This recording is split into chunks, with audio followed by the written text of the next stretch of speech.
Ujú. Buenos días, nos encontramos con el profesor Alfonso Hernández Cervantes, que nos va a dar sobre su opinión sobre la educación intercultural en base a la nueva escuela mexicana. Buenos días, profesor. Buenos días. Como ya dije, nos gustaría conocer su perspectiva sobre la interculturalidad en el ámbito universitario bajo el marco de la nueva escuela mexicana, ya que sabemos que esta escuela nueva mexicana busca promover una educación inclusiva y respetuosa de la diversidad cultural, y creemos que su experiencia y visión como docente universitario nos puede ayudar a comprender mejor cómo se lleva a cabo esta tarea en la práctica. Ok. Y de antemano, gracias por su tiempo. Gracias a ustedes por tomarme en cuenta también. Vale. Iniciamos con la entrevista. Primera pregunta: ¿qué significa para usted la interculturalidad en su práctica docente y cómo la integra en su enseñanza bajo los principios de la nueva escuela mexicana?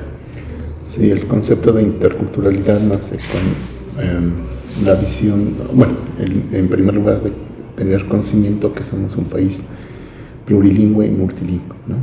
¿Por qué? Porque se hablan en nuestro país 68 lenguas originarias, más el español, ¿no? Y afortunadamente las lenguas originarias han ido ganando terreno, no como se debiera, pero sí han sido vistas, ¿no? Más que antes, en otros tiempos. Entonces eso hace que la interculturalidad se vuelva importante para el sistema educativo, ¿sí? Pero en las mismas comunidades el concepto de interculturalidad, bueno, ellos saben que son pueblos originarios, que tienen una cultura, pero no la ven como nosotros desde el punto de vista de la cosmovisión indoeuropea, ¿no? Entonces en las escuelas se empieza a abordar o se le da importancia a las lenguas originarias desde este punto de vista de que pues, hay que rescatar, hay que convivir con otras, digamos, ser conscientes de que tenemos otras culturas, otras formas de pensar, y eso hace que la escuela retome esos modos de vida, porque de ahí nacen muchas cosas importantes para la escuela, es decir, hay prácticas a lo mejor no docentes, pero sí formas de vida que ayudan al conocimiento de las mismas lenguas, pero también de la cultura. Entonces ese conocimiento en la nueva escuela es importante para que los estudiantes al menos tengan conocimiento de la realidad que vive nuestro país y, digamos, hacernos más sensibles ante la presencia de compañeros que hablan una lengua indígena o que provienen de comunidades, aunque no hablen una lengua indígena, pero provienen de comunidades que originalmente son indígenas o hablan una lengua originaria. Okay. Pasamos a la siguiente pregunta. ¿Podría compartir alguna experiencia en la que ya haya aplicado estrategias interculturales en su clase y cuáles fueron los resultados que aprendió de esa experiencia? Bueno, experiencias, digamos, cuando estaba dando tercera lengua náhuatl como optativa aquí en la universidad, bueno, en la facultad de la licenciatura de la enseñanza de lenguas, los chicos, pues lógico, lo importante era hacerles resaltar que la interculturalidad, es decir, la cultura originaria, el náhuatl, la lengua náhuatl, era importante en la vida de la cotidianidad de ellos como hablantes de lengua del español, ¿no? Porque si tomamos conciencia, nuestro español no es puro, bueno, ninguna lengua es pura, ¿no? Entonces en español tenemos muchas palabras prestadas, ¿no? Sí. Tenemos sustratos, tenemos modos de vida, por ejemplo, en las casas todavía se conserva a lo mejor un temazcal, ¿no? Un tlicuil, el comal, el molcajete, el metate, eso es... digamos, se llama interculturalidad, pero lingüísticamente son palabras que vienen del náhuatl, ¿no? Más que nada del náhuatl, porque hay que reconocer que el náhuatl en su momento fue la lengua franca antes de la llegada de los españoles. Sí. Y eso hace que con la entrada con el español entre en contacto las dos lenguas, entonces produce un choque de lenguas y una lengua le convida a otra y así, ¿no? Entonces esa es la conciencia o bueno, es el quehacer que uno tiene en el aula. Ok, ¿y qué desafíos ha enfrentado al abordar temas de interculturalidad en el aula, especialmente en un entorno universitario diverso, y cómo los ha superado? Pues más, yo diría que son retos, no desafíos, sino retos, porque hay estudiantes que no tienen o piensan que la lengua originaria no vale nada, ¿no?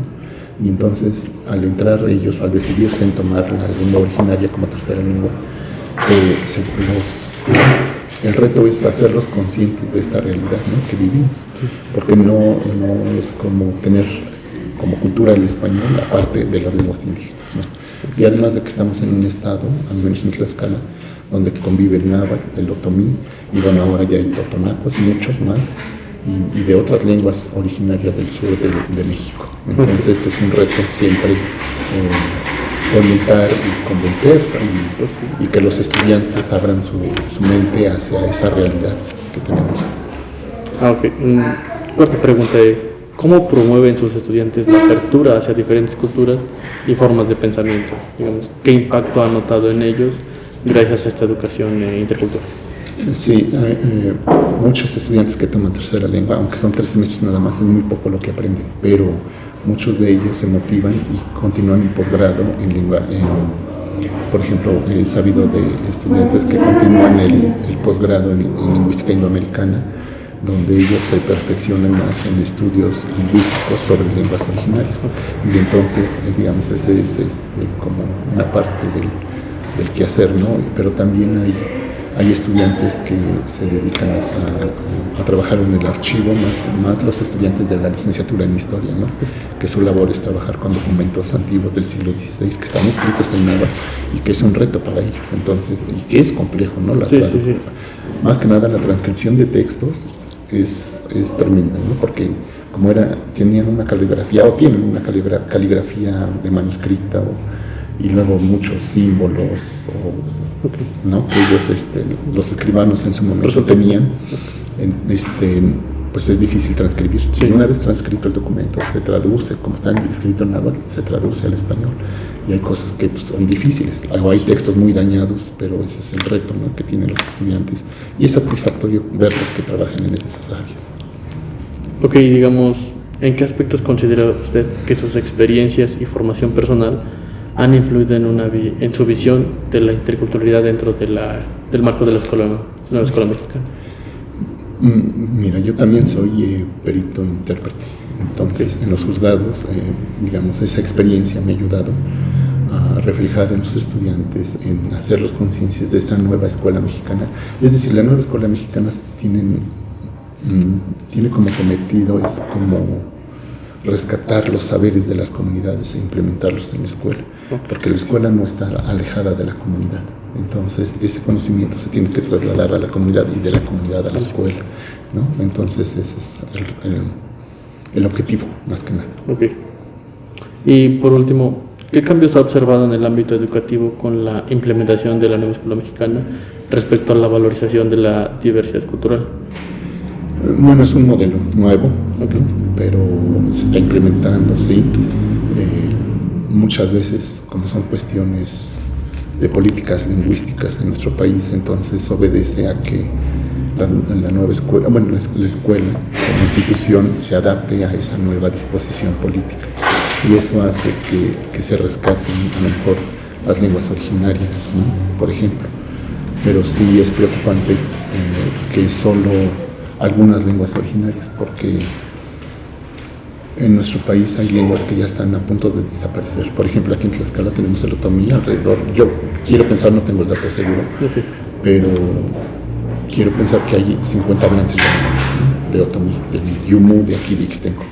Entonces, esa conciencia hay que incluirla, ¿no?, en la nueva escuela. O sea, falta todavía consolidar todos esos conceptos, ¿no? Y hay que tener claro que como son conceptos que vienen de una política lingüística nacional, entonces para aterrizarlos en las escuelas es complejo, porque en cada escuela se vive una realidad distinta, ¿no? Entonces eso complica más la situación, ¿no?, educativa. Y en base a eso, ¿usted cree que los nuevos cambios implementados han tenido un impacto positivo o negativo en su labor como docente universitario? Pues sí, habría algunos cambios. Sí, porque uno se adapta, ¿no?, a esos modelos educativos, pero en el fondo es conservar y transmitir esos conocimientos que tiene uno de la cultura hacia los estudiantes. Bueno, son unas preguntas y le agradezco otra vez por su tiempo y por haber respondido. No, de nada, un gusto. Gracias. Gracias.